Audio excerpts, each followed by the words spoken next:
Okay, Oval fans, just right off the rip, I gotta be honest, this was a great episode.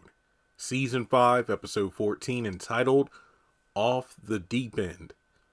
Man, this was some good stuff, folks. I mean, look, if you've been reasonably, and I can understand why, if you've been hesitant to get back into the Oval, or you feel like this season isn't that great, kind of like Sister Season 6, where the first half was a bit iffy for fans, but the back half more than made up for it, for the most part anyway. I would highly recommend watching the Oval Season 5B if you just gave up seasons ago or just recently, because it's really getting good. It really is. So before going into the review, make sure you take a moment to hit the thumbs up button to show you like the video, hit subscribe, and hit the bell icon to select all. That way you don't miss out whenever I post content on the channel.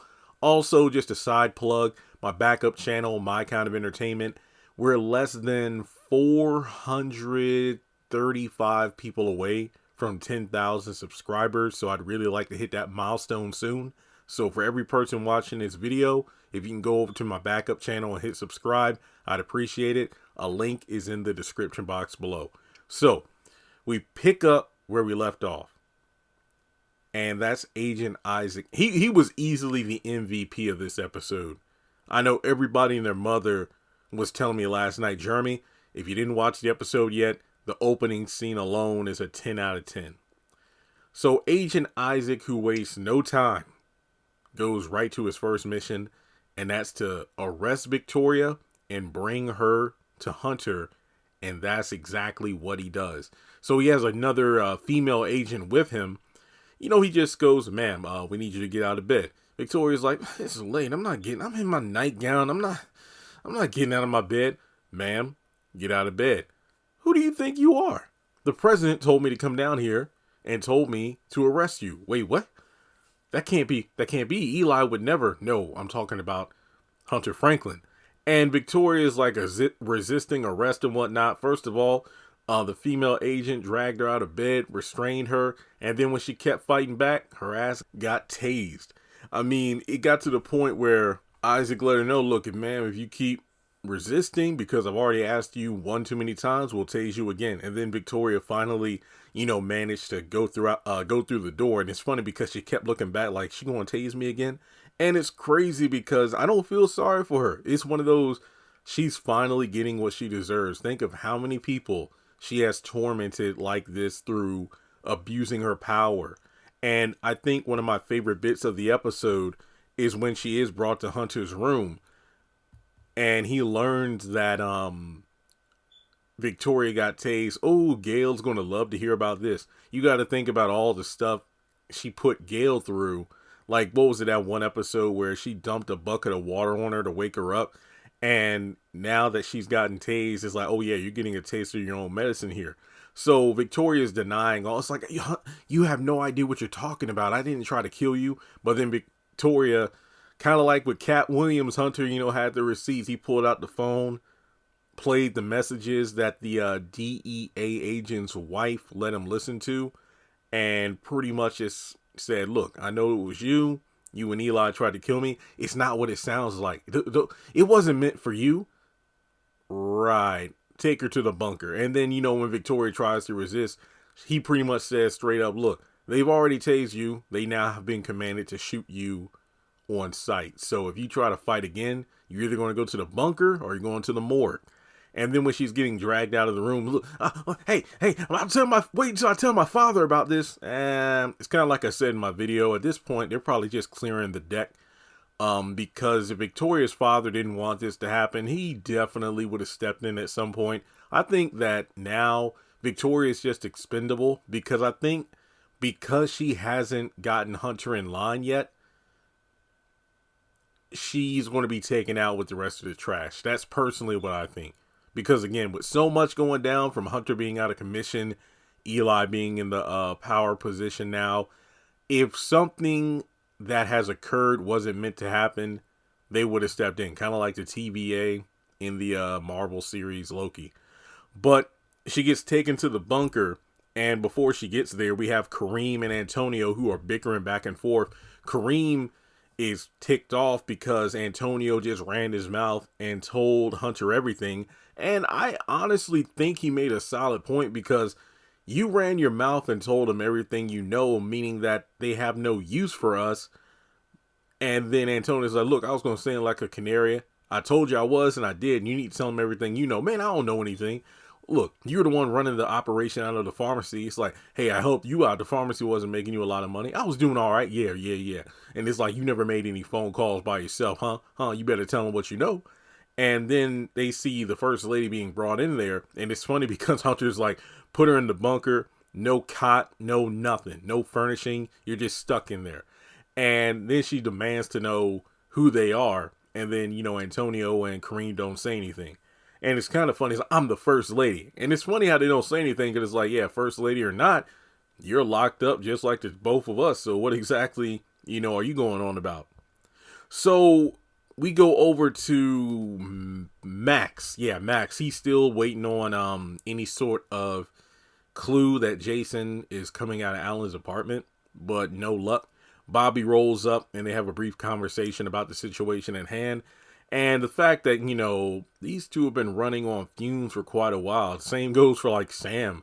Can't imagine when the last time these guys got a good sleep, because there's so much going on. And I just think that they feel like they're so close to bring down the administration that they really can't afford to sleep, because there's so much they have to do in order to get things moving. But Bobby brings up an interesting revelation.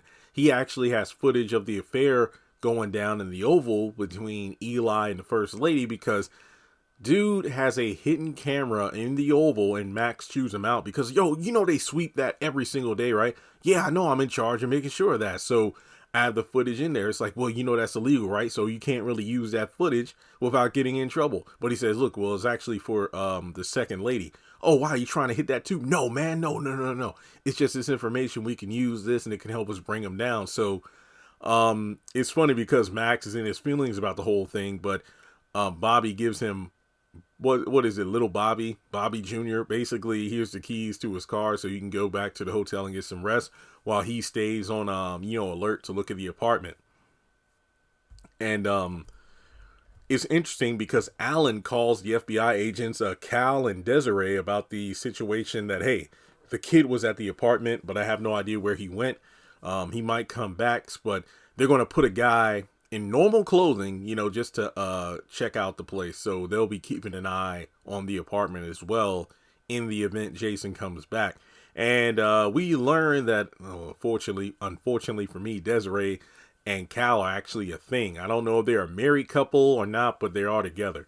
And we got Cal, who is on the phone with Desiree, just say, hey, I made it to the spot. You stay home and get some rest. But then Bobby just gets into his car. Folks, this is why you always need to make sure your car doors are locked, because you never know when someone's going to roll up on you the way Bobby did.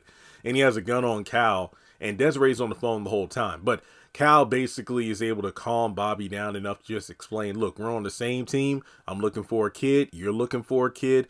I'm with the FBI, and I can't tell you who I'm working for, but just know we're on the same team. So Bobby does calm down just enough to put his gun down, and Cal hands him his business card, and Bobby says he's going to look into it. And for some reason, he was in tears, because even Cal's like, yo, why are you crying? Allergies.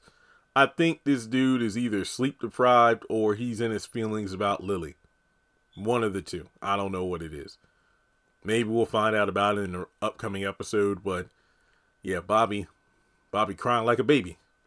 So then Desiree, overheard everything and says, I'm coming down there whether you want me to or not. So from there, we have, let's see here, probably my favorite part of the episode, and that's Agent Isaac letting Hunter know what's what. He's not the chief of staff yet. He's not Donald. He's not Max. He's not Alonzo. He's going to tell Hunter what it is, because, Hunter's ecstatic over the fact that, we got Victoria locked up. Now Eli, we got to get him too. No, sir, that's a negative. What do you mean? He's the sitting president. We can't do that. No, no, no. Who are you to tell me? Agent Isaac didn't give a crap. He's like, look, sir, I'm here to do my job, and I'm telling you what you don't want to hear. I'm telling you what you need to hear, that we can't get the president yet. We need to get him out of power before we make a move. So we're doing this by the book. I love it, because Hunter at first like, man, it's like, you want me to fire you? It's like, man, you ain't going to do a damn thing, because if you fire me, you're just going to be sitting up in this bed miserable and won't be able to get anything done. Because Isaac, no, it's like those memes where it's like, yeah, you're showing up to work 2 hours late, but you know they're not going to do anything to you because you're like the best employee they got. Isaac just let them know, sir, you can get mad, get glad, but I'm doing my job. And without me, you wouldn't be able to do anything right now. So whether or not you like what I have to say, I want to tell you the truth. And then he basically mentions the whole thing about, well, you know, my wife is having an affair with the, you know, Eli and whatnot. And then Isaac just comes up with, and then he brings up the fact that my son is still alive. And it's like, well, wait, well, I can bring in my team and they can try to find your son. You know what's wild? And not to jump too far ahead, because I do mention this in my trailer breakdown, the group of guys that show up at Sam and Priscilla's that grab Nancy and looks like they're grabbing Jason, I'm willing to bet those are the same guys that Isaac was talking about, because this dude is no nonsense. Like, when he probably puts in a call and then they instantly find Jason, and that's what I'm thinking is going down.